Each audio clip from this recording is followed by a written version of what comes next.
Hello everyone.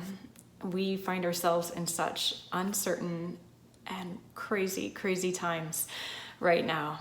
And my hope in this video is to offer a way that we can look at this that lifts us up. Now is a time for courage, and it's a time for strength. It's a time that we can rise up. Fear has spread faster than coronavirus itself, and toilet paper shortage. And during this time, it can feel like there have been massive restrictions placed upon us, and there have been.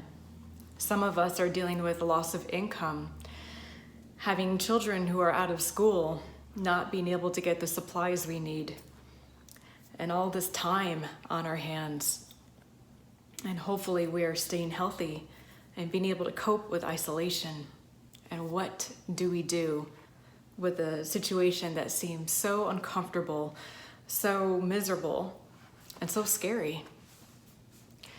Well, I know for myself, one of the things that has been coming up is a feeling of an incredible gratitude, the feeling of seeing how much I have, how much we all have.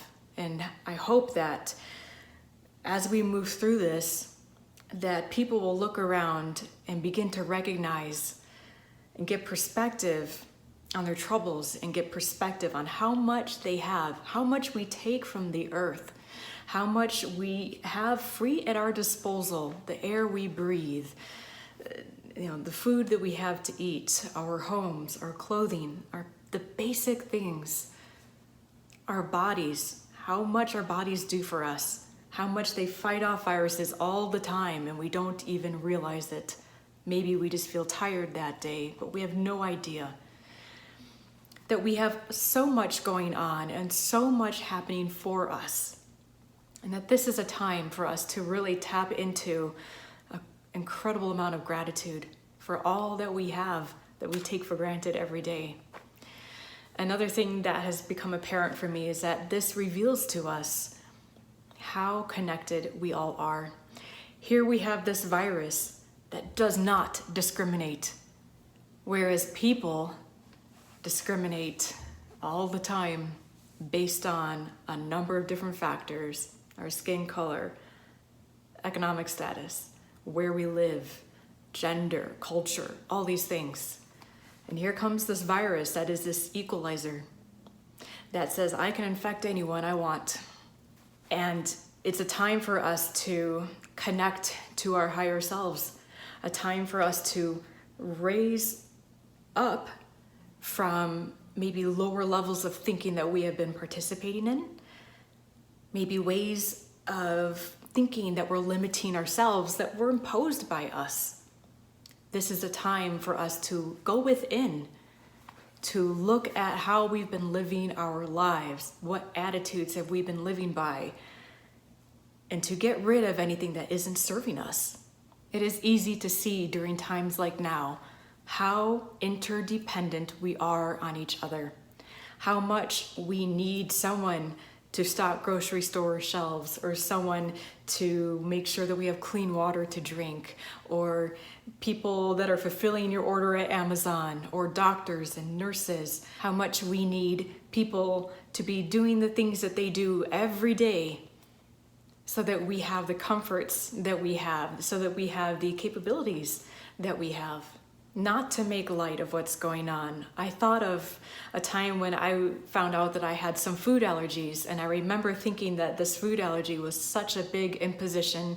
It was, I had to learn a whole new way of shopping, a new way to cook. I had to get new recipes. I had to learn a new way of how do I eat when I travel? How do I eat at a restaurant? And how do I present this to people if I'm getting together with people and I can't eat most of what is being served? And for a long time, I saw this as a limitation, but eventually I learned to embrace it and to not see it as a limitation at all. In fact, it opened me up to other ways of doing things and other ways of thinking and to greater ways of being creative. So during this time of having this virus come in that's affecting the whole planet, this is a time where we can reconnect with things that we have been neglecting for a while.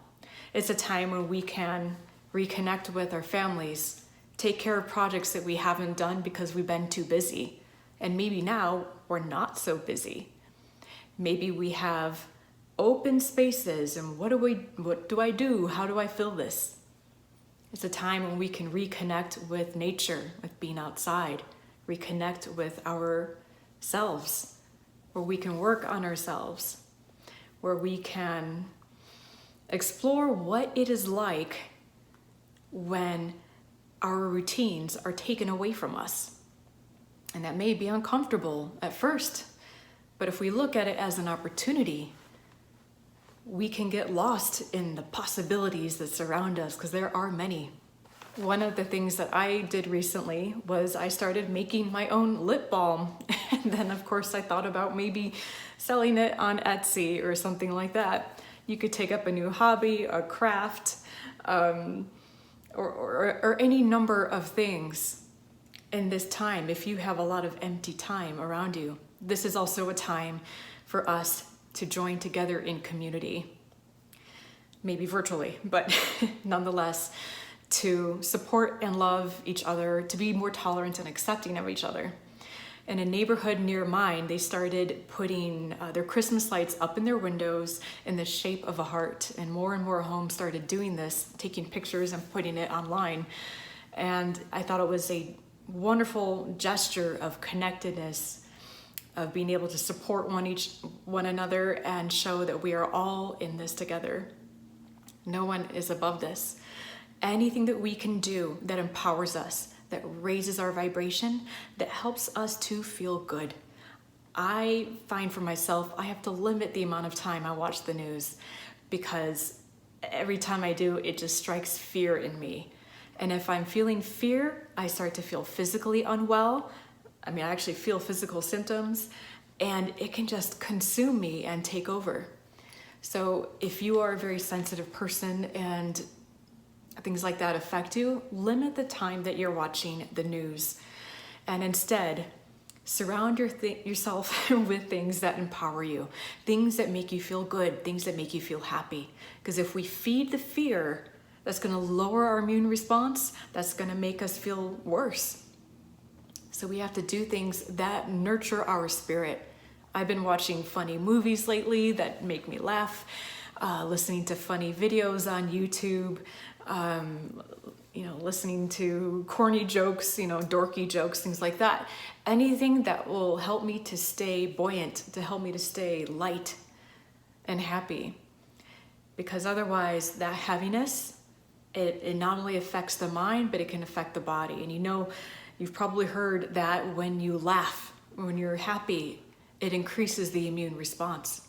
So if we collectively can come together and find ways to be positive, to lift each other up, to focus on the good, and take the precautions that we know we need to do, of course, but that positivity has an energy all unto its own that can really help everybody feel better and live better during this difficult time.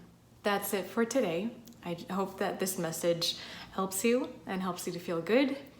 Let's not be so consumed by fear. Let's try not to, and let's really stay connected and stay together, because we are all we've got. We need to stay together and support one another. All right. Thank you so much for watching, everyone. Have a good week. Take good care of yourselves, and I'll talk to you soon.